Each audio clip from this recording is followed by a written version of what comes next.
Hare Krishna. Dear devotees, Dhanvat Pranam. Jai Shri Prabhupada. Start with Mangalacharana. Om Ajnanatimirandasya Jnananjanashalakaya Chakshurunmilitam Yena Tasmai Shri Gurave Namaha. Nama Om Vishnupadaya Krishna Prishtaya Bhutale Srimate Bhaktivedanta Swaminate Namine Namaste Saraswati Deve Gauravani Pracharine Nirvishesha Shunyavadi Paschatadeshatarine जय श्री कृष्ण चैतन्य प्रभु नित्यानंद श्री अद्वैता गदाधर श्रीवासादि गौर भक्तवृंद हरे Krishna Krishna Krishna Hare Hare Hare Ram Ram Ram Hare Hare Krishna Shravanam Kirtanam and Vishnu Smaranam that we do with chanting. Now it's time for Vandanam, offering prayers to the Lord, glorifying with the sweet words that have been given by our acharyas. So anybody would like to do the prayers today? Shishati Sutashtakam. I posted the link in the chat. I can try, Prabhu. Hari Bol. Yes, Mataji. Hare Krishna. नवगौरवरं नवपुष्पशरं नवभावधरं नवलास्यपरं नवहास्यकरं नवहेमवरं प्रणमामि सचीसुतगौरवरं नवप्रेमयुतं नवनीतशुचं नववेशकृतं नवप्रेमरसं नवधा विलसा शुभप्रेममयं प्रणमामि शचीसुतगौरवरं हरिभक्तिपरं हरिनामधरं करजाप्यकरं हरिनामपरं नयने सततं प्रणयाश्रु sorry it blanked out pranayashucharam. Where was it? I'm sorry, Prabhu, my thing blanked out. I was at Third verse, Mataji. yeah. Third verse, third line. I can just repeat that again. I apologize. Hari Bhakti Param Hari Namadharam करजाप्यकरं हरिनामपरं नयने सततं प्रणयाश्रुतरं प्रणमामि शचीसुतगौरवरं सततं जनता भवतापहरं परमार्थपरायणलोकगतिं नवलेहकरं जगतापहरं प्रणमामि शचीसुतगौरवरं निजभक्तिकरं प्रियचारुतरं नतनर्तननागरराजकुलं कुलकामिनि मानसलास्यकरं प्रणमामि शचीसुतगौरवरं करतालवलं कलकण्ठरवं मृदुवाद्यसुवीनिकया मधुरं निजभक्तिगुणावृतनाट्यकरं प्रणमामि शचीसुतगौरवरं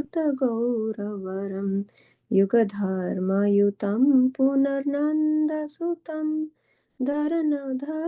धरानि सुचित्रं भावभवोचितं तनुध्यानचितं निजवासयुतं प्रणमामि शचीसुतगौरवरम् अरुणं नयनं चरणं वसनं वदने स्खलितं स्वकनामधरं कुरुते सुरसं जगता जीवनं प्रणमामि शचीसुतगौरवरं प्रणमामि शचीसुतगौरवरं Hare Krishna. Sorry about that. No problem. Hare Krishna. Shishati Sutashtakam ki jai. Shila Sarvabhaum Bhattacharya ki jai. Anandini Gopika Mataji ki jai. Okay. Anybody would like to read the translation? I can read, Prabhuji. Hare Krishna. Yes, Mataji. His complexion is the hue of fresh cream tinged with kumkum. He is the ever-fresh Cupid who shoots arrows of newly blossoming flowers. He bears newer and newer moods of emotional ecstasies. He is fond of performing novel dances.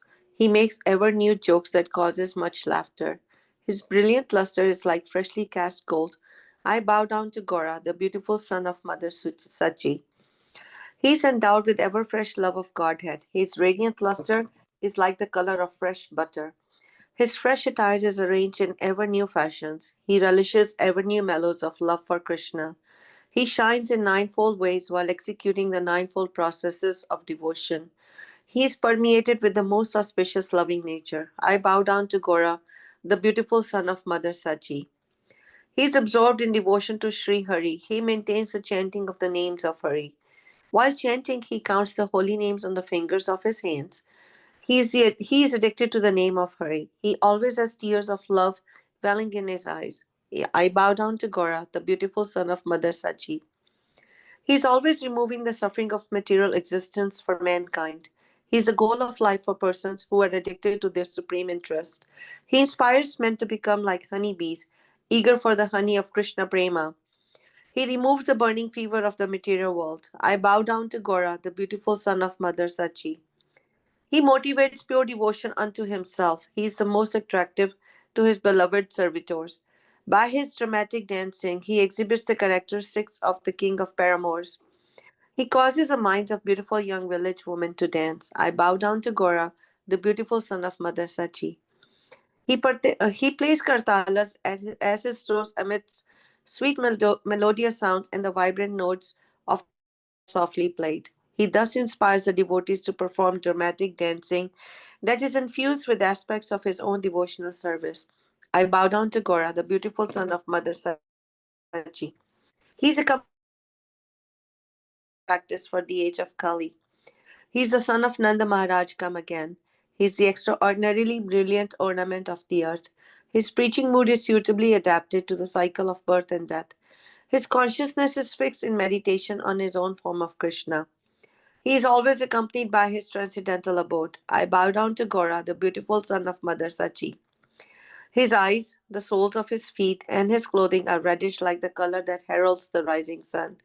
As he utters his own names, his voice falters. He awakens a sweet flavor to life throughout the universe. I bow down to Gora, the beautiful son of Mother Sachi. Thank you, Prabhuji. Thank you, Mataji. Very nice. Okay, I posted another link in the chat, so we'll sing this also today. So tomorrow is Sri Gaur Purnima, and what did Sri Chaitanya Mahaprabhu come for? He came personally to inaugurate and flourish the Nam Sankirtan. So um, whenever we do Nam Sankirtan festival, which is going to be tomorrow, since Chaitanya Mahaprabhu is appearing tomorrow, the day before we do Adivas. Adivas is where we do the spiritual ceremony of inviting the deity uh, um, to come and preside over the function. So tomorrow is Nam Sankirtan festival day. So today we invite Sri Chaitanya Mahaprabhu for that. So this is a wonderful bhajan written by Sri Vrindavan Das Thakur. So we'll sing this. I'll sing it and then we'll quickly read the translation.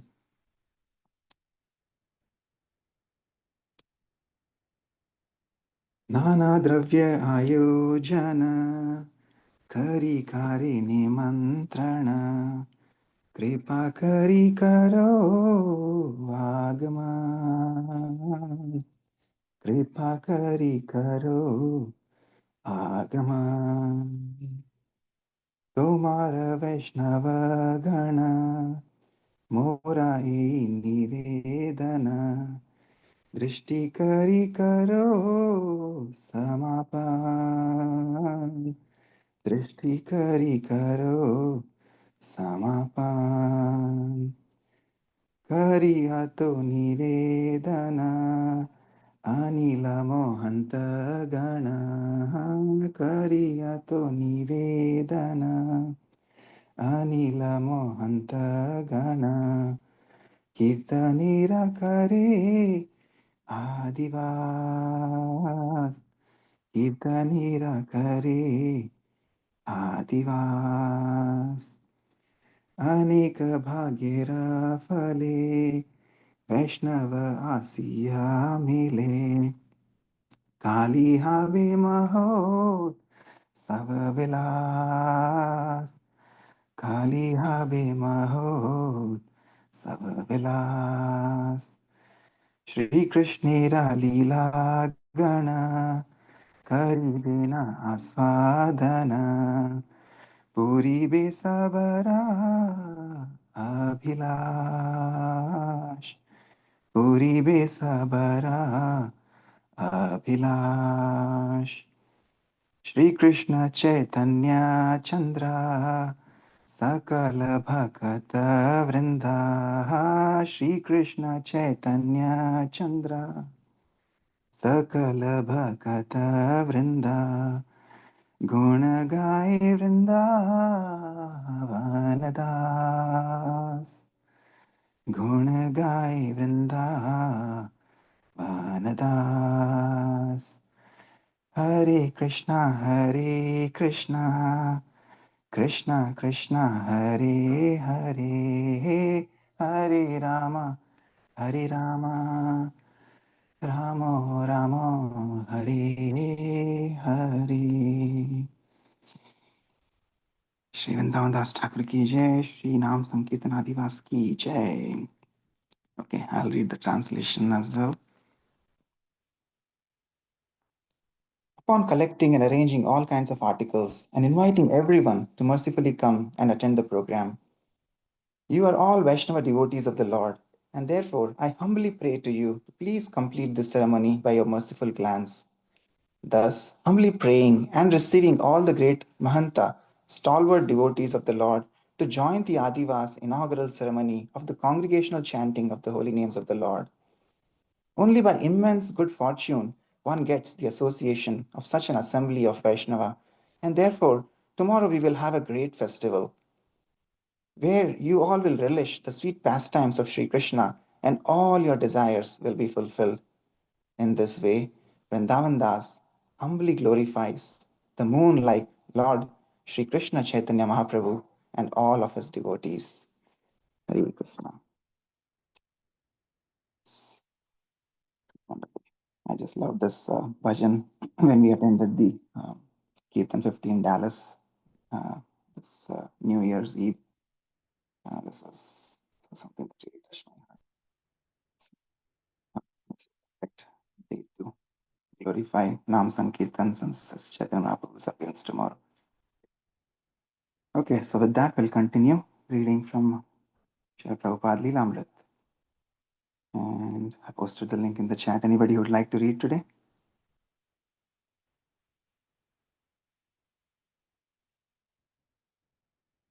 Okay, I will go ahead then.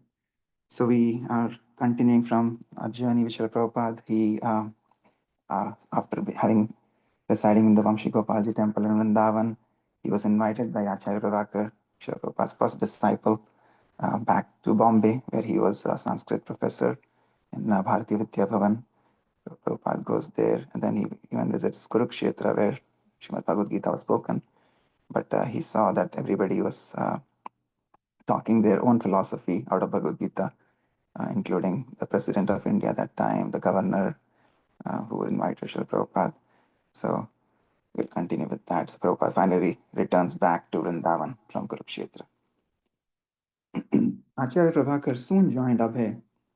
As they talked together in Abhay's room at Vamshi Gopalji temple, Abhay spoke again of his desire to revive the League of Devotees. After having recently seen the watered-down cultural programs in Bombay and Kurukshetra, he felt even more keenly the need for a society of pure devotees. There were already so many cultural and religious organizations. If he liked, he could join one. But where was that organization with which he could affiliate himself wholeheartedly? Only the League of Devotees espoused the conclusions of Lord Chaitanya and Bhakti Siddhanta Saraswati. Vigorous worldwide preaching of devotional service to Lord Krishna, the Supreme Personality of Godhead. Abhay drafted an appeal to the generous public, modern philosophers, leaders, and religionists on behalf of the League of Devotees. The activities of the League, he stated, would be to publish Back to Godhead in English with translations in many other languages, to educate young men and women for worldwide preaching, and to operate a press solely for printing transcendental literature. These programs would require an estimated 3,000 rupees per month, and he appealed for help. Abhay concluded, Vrindavan is the sacred place of topmost importance, and the headquarter of this league is therefore situated here.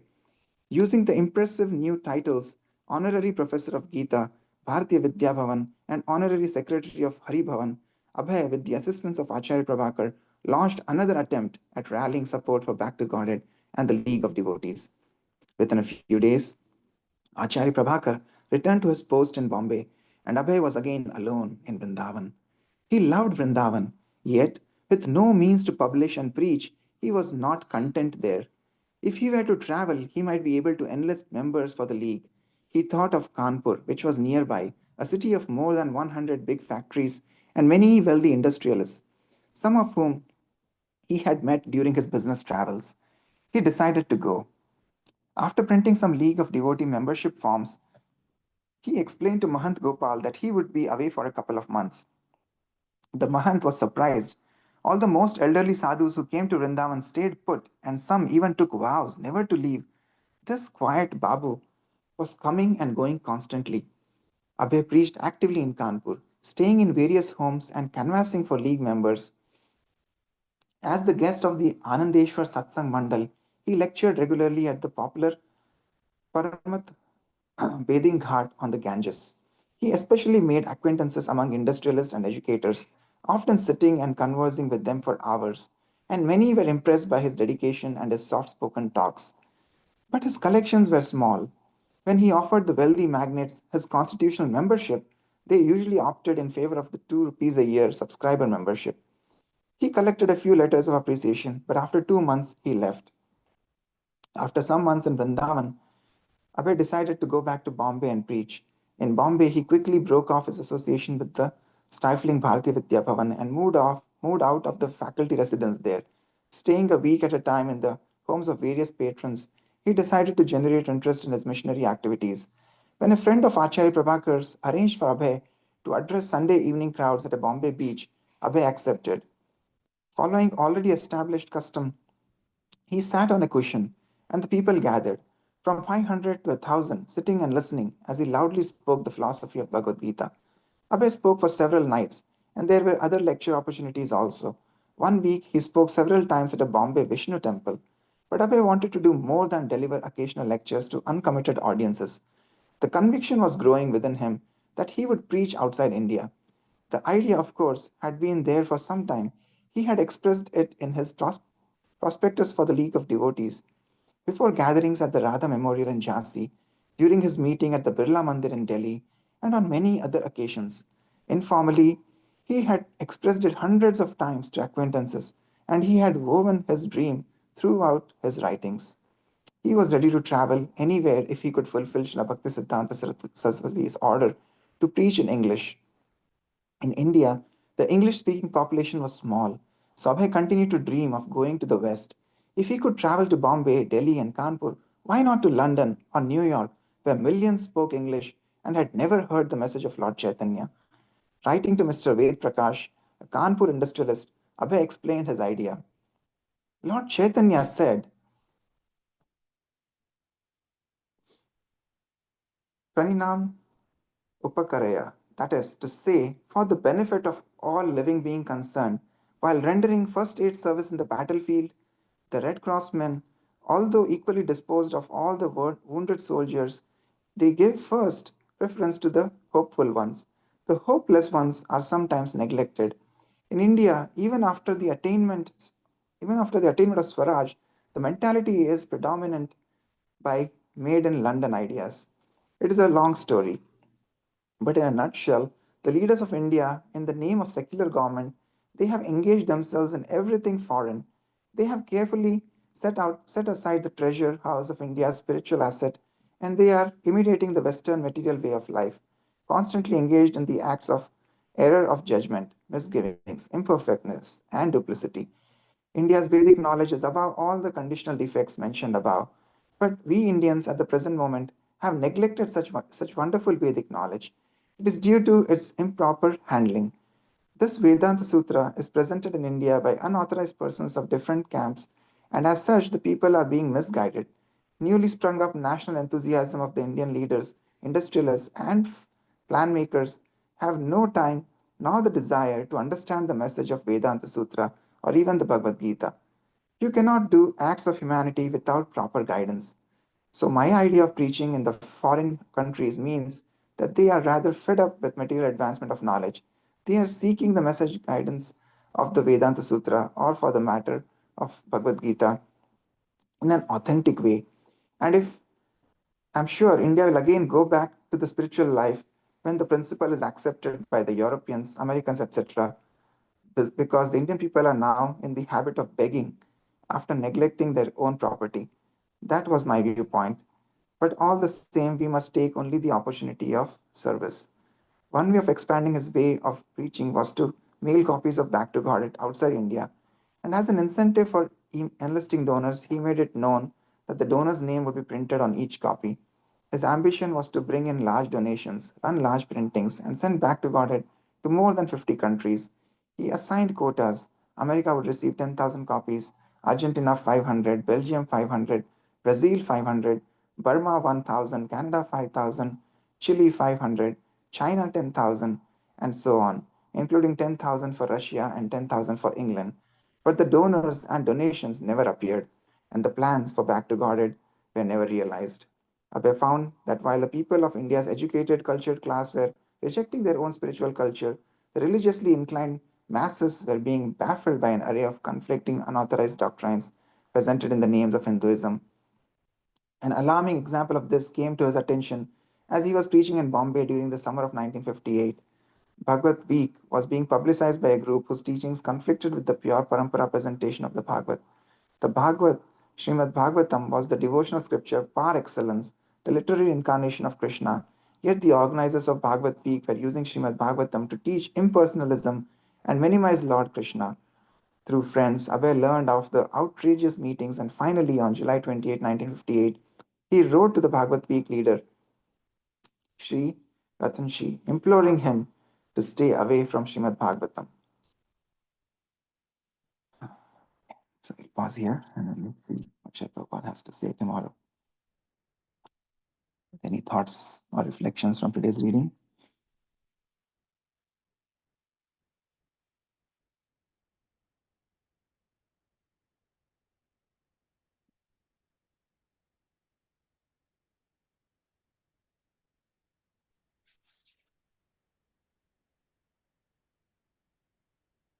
Yes, anybody? Nalan Prabhu?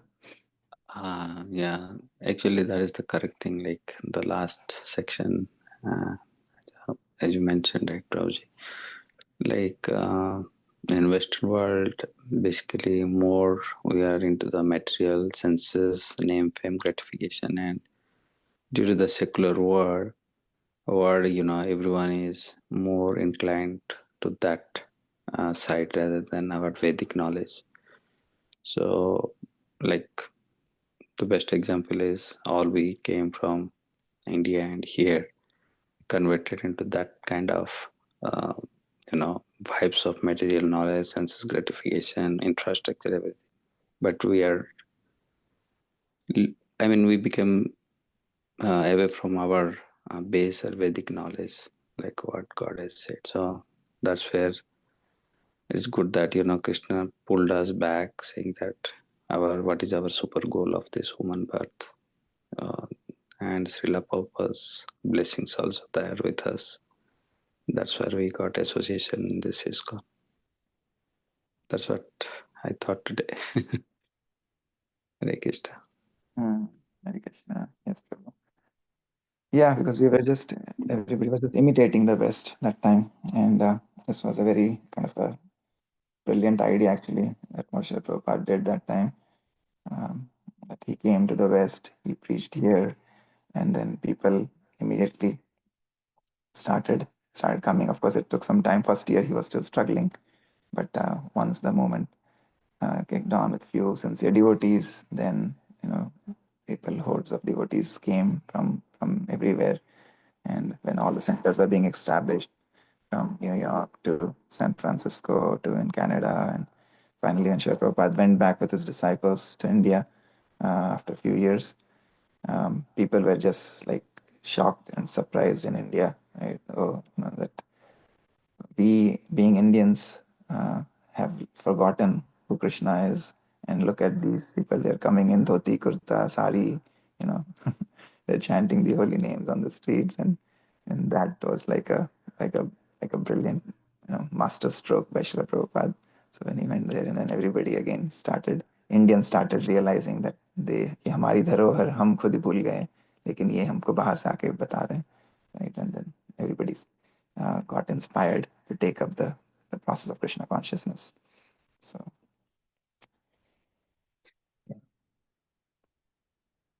Hare Krishna. yes, Hare Krishna Mataji. Thank you, Nalan Prabhu and Prabhu, for the beautiful reflections, Madhananda Prabhu.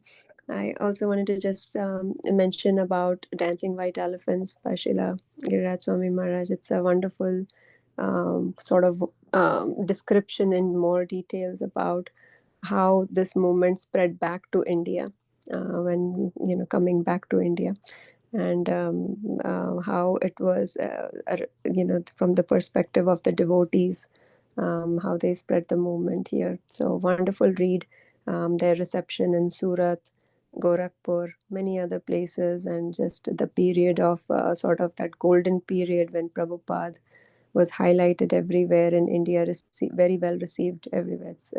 Here we are seeing so much of struggles, and the part 2 of that is just amazing to read.